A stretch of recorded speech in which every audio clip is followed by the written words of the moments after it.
Good evening. Thank you so much for coming out on this evening. Talking to Maury Cockrell, who's done just an outstanding job putting this together. If I give her a round of applause, if you don't mind. She told me to stay on script, and so I'm going to provide the invocation and then do some very special guests, and then we'll begin. And Maury's told me about 30 minutes, and so we're going to hold to that. She's working the slides, so she has some expectation also. But let's pray. Father, we are so thankful for everything you've done for us and the many ways that you have blessed us, and invite you to be a part of our conversation, not just on this evening, but many that go on this community. And our prayer, our hope, our expectation is that we can live in a way that brings glory to you, to your Son, and your name. We ask for continued wisdom and guidance as we do the best we can to lead this community. Father, we say this prayer, and we do so in the name of your Son. Amen. Amen. Now, we have some very special guests. Now, these are Jackson Buffaloes.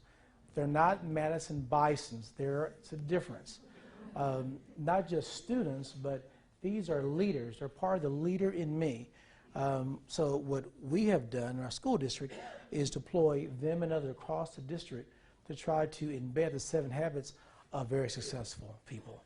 And so they're very successful young people. So they're going to lead us in the pledge today. So we're going to turn around here all together, and you're going to lead us in the pledge. I pledge allegiance to the flag, to the United States of America, and to the republic for which it stands, one nation, under God, indivisible, with liberty and justice for all. Now, we're in the Lone Star State. We want to also pledge our state flag, so we'll do that.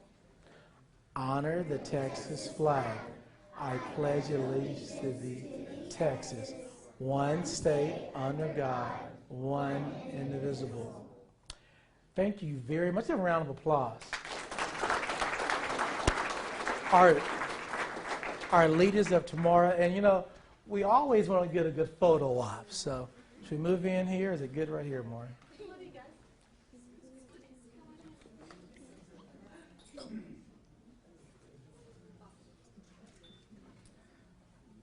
right. One more. I think Floyd of the local paper. It wouldn't be complete without you. All right.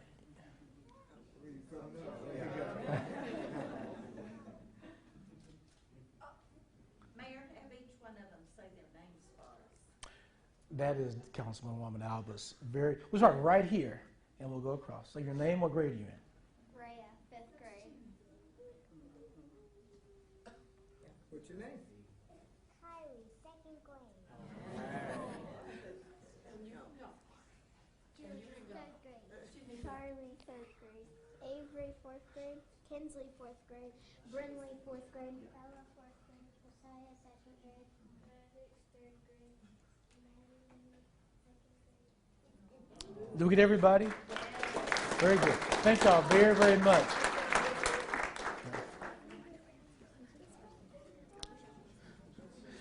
I mentioned Maury came up with the theme, and by the way, Mrs. Dontrick came up with all the graphic work. Is she in the Jill Dontrick came up with the graphic work? Last year I was remiss and didn't recognize her, but did a great job. And I love the theme. I love 2020 vision. Now, without my contact lenses, I can't see 2020. And I say that really because without Team Abilene, we don't have a vision. It takes all of us collectively working together to allow us to have a clear vision. And tonight, in the next few minutes, I want to share with you what that vision looks like. And so we do have a bright future. We're going to talk about water today and economic development and talk about some things that we are doing because you told us you wanted to get those things done. This chart was very, very important because we want to be sure that you are, as our citizens, are at the very top. And so we work for you on behalf of you and things you expect us to get done. You have a council, you have our administrative staff, and then you have the real people that make things happen, who are the city employees. We have an outstanding council. We have Jack Rentz with us tonight. We have Travis Craver. We have the Donna Albus. Others may make a grand entry, but they work hard. They sacrifice their time, and they do it for $1 a year. Give them a round of applause if you don't mind.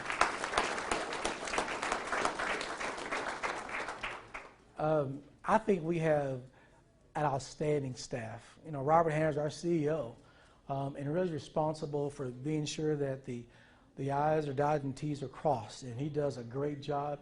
These are the 4 employees that really work for the council. I see Secretary Sean Atkinson's back in the back. The guy keeps out of orange jumpsuits, Stanley Smith, is in the back also. And then we have our municipal judge, Judge Barton. We also have all the real people that make things happen. And so these folk do a great job representing you and this community. Give them a round of applause if you don't mind.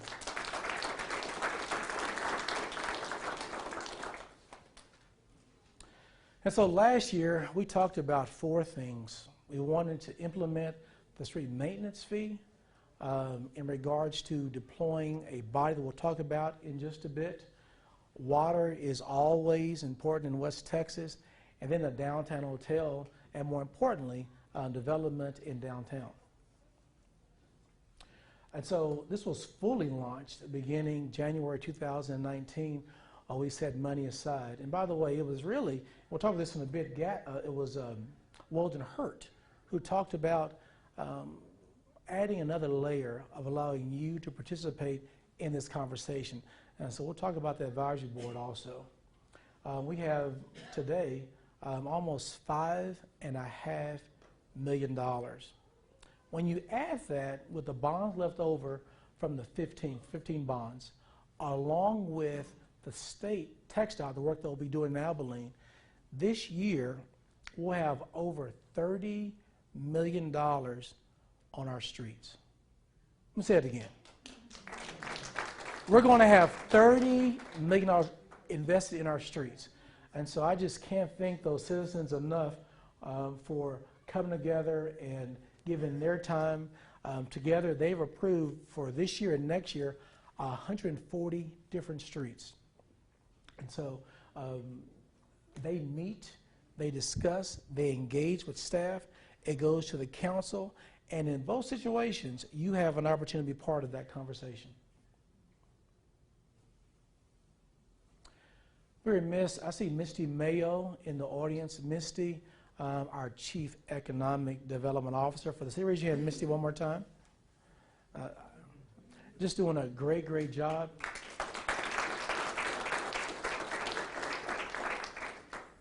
And by the way, her daughter Grace is with us also, as you're in Grace, 6th grade and a future scientist.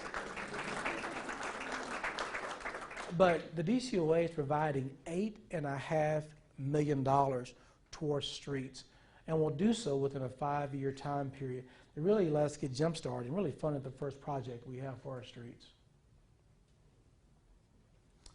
Water is always very, very important.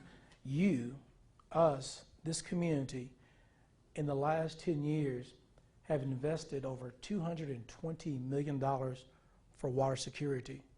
In this region, look at all of West Texas, you look at Lubbock and Midland and Odessa, collectively we've invested $1 billion for water security. It's a constant desire of us to be sure that we have water for the next 50 years. We worked hard the last 8 years. Mayor Norm Archibald began this conversation about could we work with Midland and San Angelo and our neighbors to the west and together come up with a plan that will address water. I think, and Robert gets nervous when I do this, by the way, I think here in the near future, we're going to have an opportunity to address water for West Texas for the next 50 years. Let me say it one more time. I believe in the near future, we're going to have an opportunity to address water needs for West Texas for the next 50 years. I Everybody should be clapping about that. You know, in 2013, in that fall, Ivy was weeks away from not being able to take any more water at all. Fort Phantom was 14 feet below the spillway. Hubbard was 20% of capacity.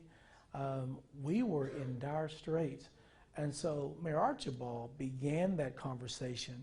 We're going to get to finish it, and we're going to spike the ball. But it's a collective team effort, not just here in our city, but also the cities of Midland and San Angelo.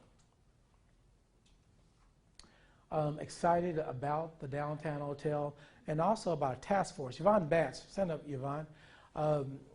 One of the first things they did with the task force is we have a deficit of 800 parking spots downtown. You know that, right? So we've identified around, Yvonne, about 225.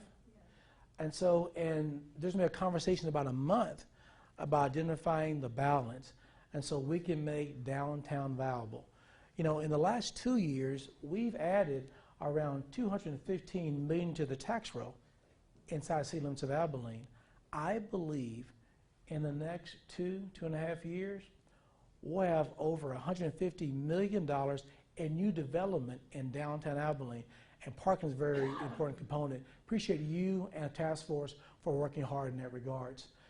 We got to tear down that building. Drove by a couple of times, took a couple of Facebook photos. We expect to have some groundbreaking this summer. Still some work that needs to be done. And you know, I hate that picture. Is that a receding headline right there? That just bothers me. We'll show another picture more. That's okay. It's all right. I'm going to live with it. But we are moving forward. The downtown hotel, and what it represents is about 127 new jobs at around $30,000 a piece. Additionally, 27 indirect jobs with that same dollar amount. Now, $30,000 is not a lot of money unless you live in zip code 79603, where the average income is $18,000 a year. This represents a P3, a private-public partnership that has an investment in our community of $66 million. And 44 million of those dollars come from the private sector. The money that is from the public sector is money that the hotel is making that it wouldn't make without the hotel.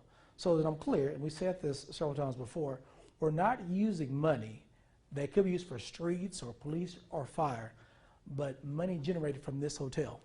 Are we all clear with that, Team Abilene? All right, very good. One thing the task force, and I'm excited about this, is we're going to have a conversation about structured parking. What does that look like? How can we get there? What is that investment?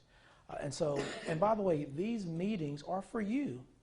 We want you to attend those meetings, to give direction to them and to the council. And there'll also be a conversation about branding the downtown area.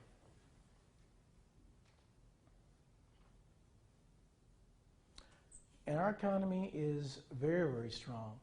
You know, we have around $7.3 billion in regards to money generated annually from Abilene, Texas.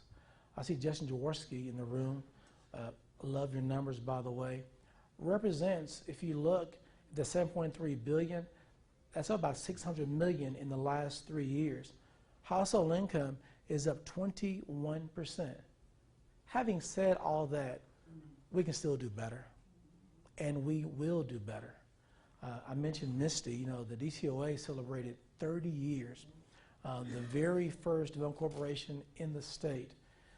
In the last 30 years, the DCOA has invested about $106 million in regards to incentivizing the private sector.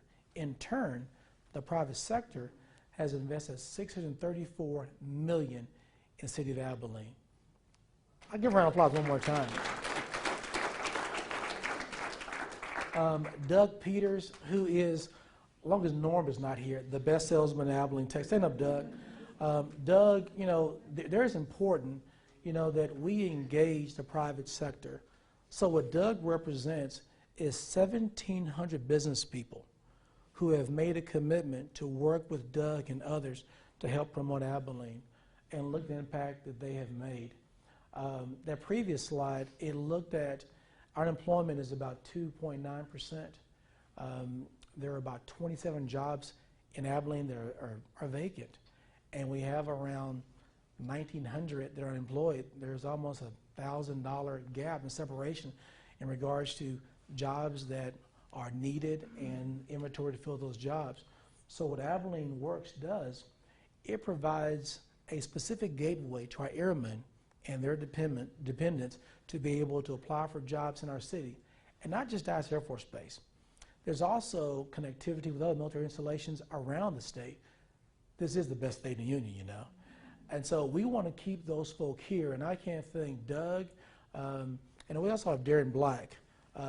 Darren is the current president of the chamber. You know, you guys, for the work you do of advancing, I'm giving a round of applause if you don't mind.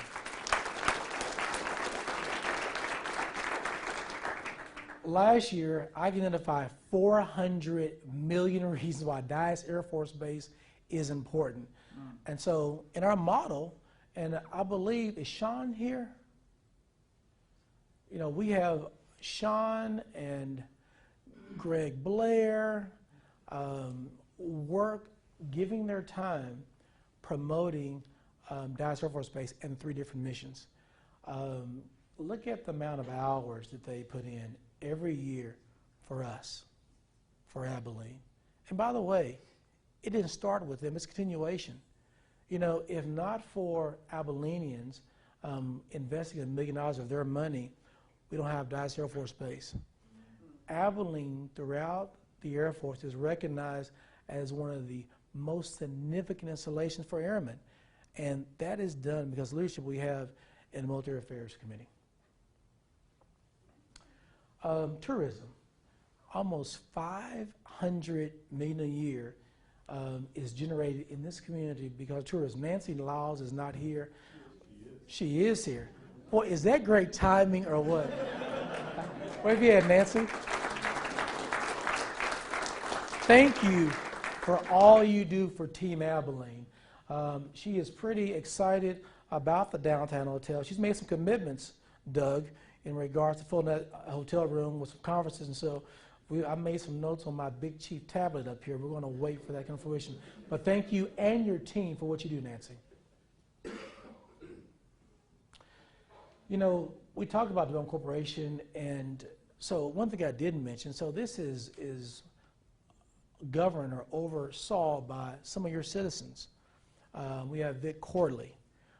We have Jack Rich.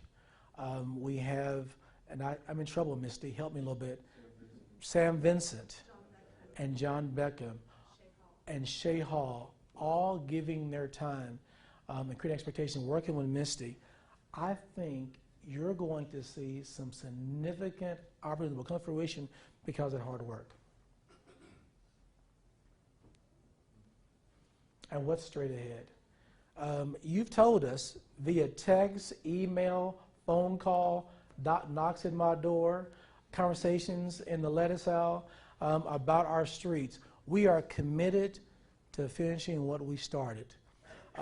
We didn't get her overnight, but Jack, one thing we talked about, this council was going to be committed to solving our street issue. And so we're years away from doing that, but you should know that we are committed to be sure that is done. One thing I talked with Robert, we met on yesterday, infill and redevelopment. There are a number of projects that are occurring in downtown Abilene because the city has partnered, not the lion's share of the investment, but we have given some public money to incentivize them to invest in Abilene. I'm just impressed with downtown. Aren't you guys impressed with downtown? That does not occur from osmosis. A deliberate commitment to be sure we identify strategies that allow us the opportunity to encourage the private sector to invest in Abilene, Texas. Thrive ABI And the thing I really like about Thrive, it was a grassroots effort. There were people in this community that were asking, what would Abilene look like in 5 years or 10 years or 15 years? And so a group, Megan Dobbs, Christina Davis, and some others went to San Antonio. San Antonio has what's called SA 2020, where that community looked at their city and together with the citizens envisioned what they could do, if you will, what they could be when they grow up. That, for San Antonio, and Bexar County is a largely growing county in the state, has been monumental in creating a vision for that community. Well, why not us? Why not Abilene? Why can't we come together? So what the Community Foundation has done, they've agreed to take the mantle. They've agreed to take what we've said, when I say we, the citizens, in regards to vision for our community, they said, we will do this. And so 2,000 of your neighbors, via surveys and community meetings, have come together to cast a vision, to allow us an opportunity to make the Abilene that Abilene needs to be, based on our expectations.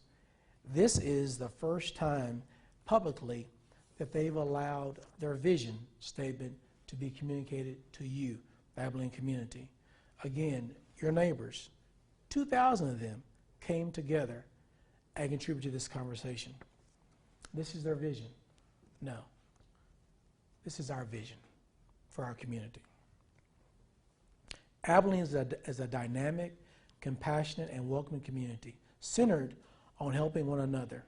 We have access to options for quality education, affordable health and child care, efficient transportation, and resources to meet essential needs.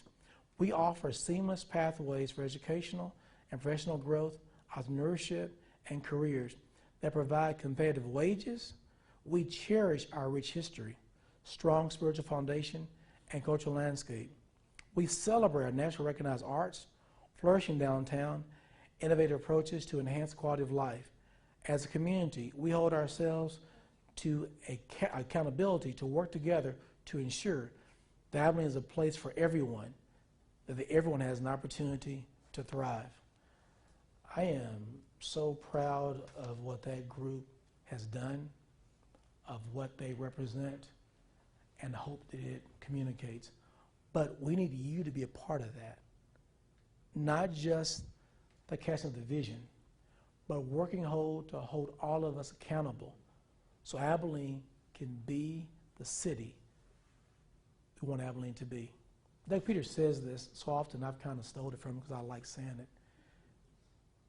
Abilene is not good enough for any of us unless Abilene is good enough for all of us. And what Thrive does, it provides an opportunity for that to come and be realized. Let's give Community Foundation a round of applause. I appreciate that. YourAbileneInvestment.com gives you an opportunity to track capital projects. So everything from the specific projects to the budget to a link for JobWorks. And so we want to encourage you to go there because you said you want us to be approachable. You want transparency. You want to know information. And so we've set out a portion of the website dedicated just for that. I see Jay Hardaway back in the back. Jay, now I believe that we are complete in regards to the team for the count. That's correct. Yes, sir. And now Jay sent me a text message, and so we've charged him. So he's working with the Chamber, the Hispanic Business Council, Hispanic Leadership Council, yes, sir. and who's the third partner? The city and the Economic Development Corporation. Because every person counted represents $1,000.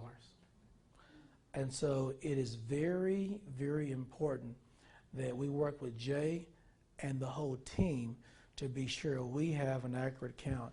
And Jay, thank you for taking on that responsibility. Appreciate you.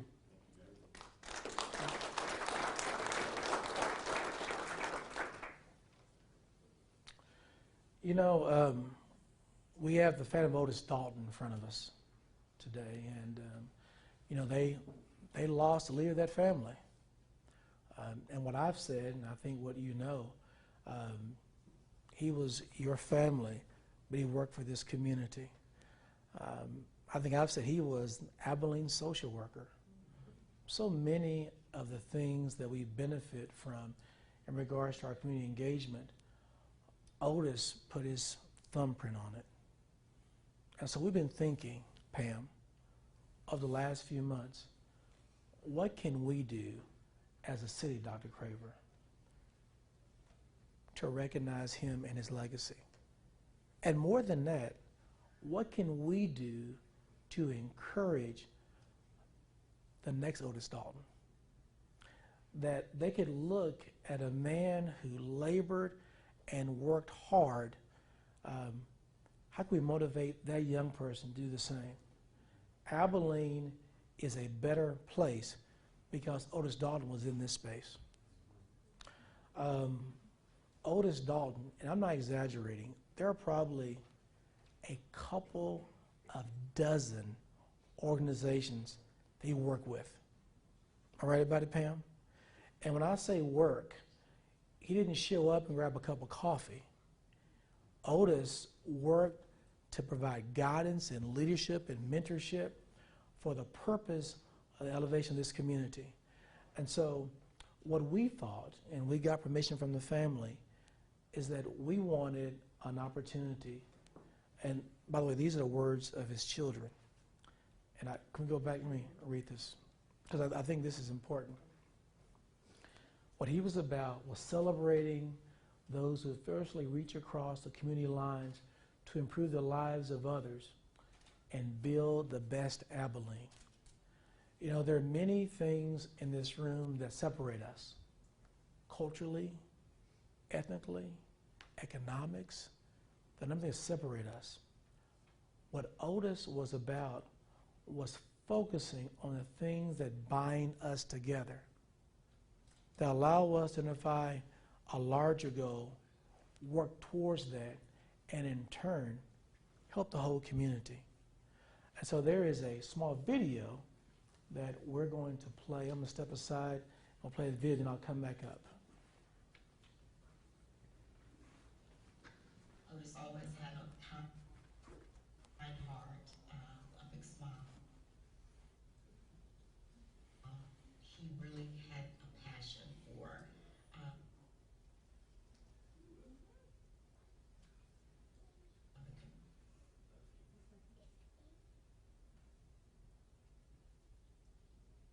community of Abilene. And I'm just very, very thankful that the Abilene community embraced him and allowed him to help them. My dad has done an amazing job of ensuring that he put his heart into everything.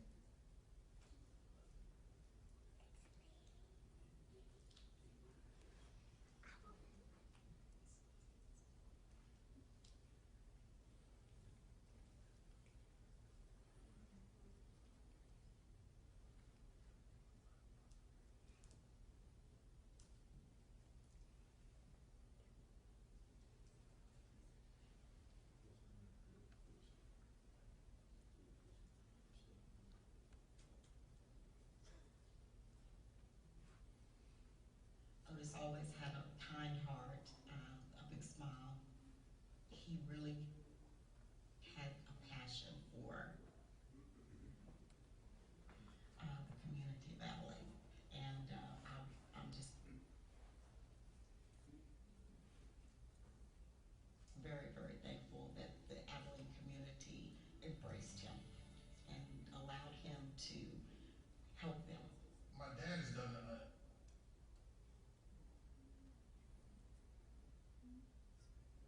an amazing job of ensuring that he put his heart into everything that he did. He had no fear in whatever he was going to do from day to day.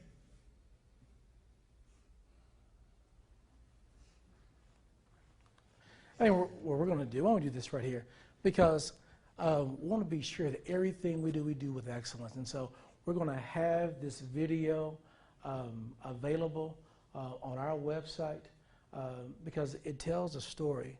But the things that were articulated in that video are things we already knew and that we know.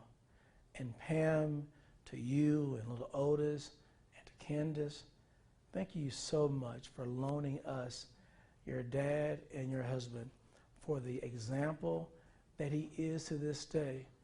And you have a commitment from serving the community. Is that right, council? We're going to do our part to perpetuate this legacy. And so starting next year, we're going to give this award away to a deserving individual that embodies his legacy. But the inaugural award we're going to give to you. We thought that, I don't want to preach, but I'm going to say this verse. And so Galatians 6:10 says that you should do good to every man, but especially those in the household of faith. And so all that to say, in years to come, this will be given to others outside the family. But we were remiss as a community. We didn't stand up and recognize your family for what you represent, because what you represent is all that is good. Thank you very much. Join me in recognizing this family.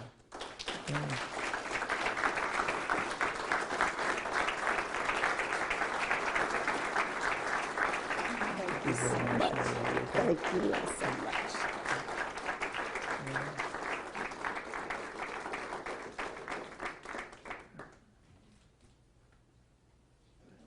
Thank you.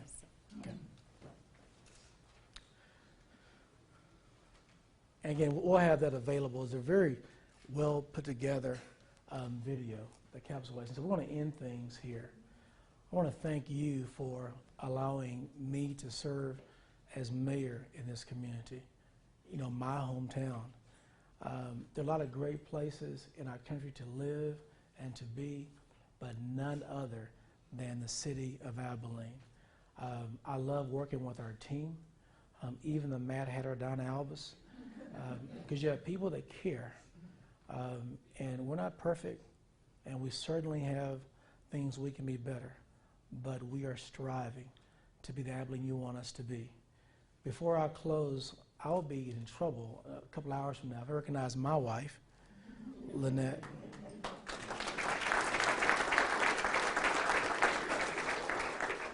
I was recognizing myself. He was like a citizen of New York City with that toboggan on, but John Williams. And so, and while I met his girlfriend, Denisha, I get drove for that too. But thank you for coming out. I think Audrey Ham will tell you, my Fridays are available to have a conversation about anything that you want to talk about for 30 minutes. And so call the city, talk to Audrey Ham, we can make that happen. Thank you very much. And remember, Team Abilene.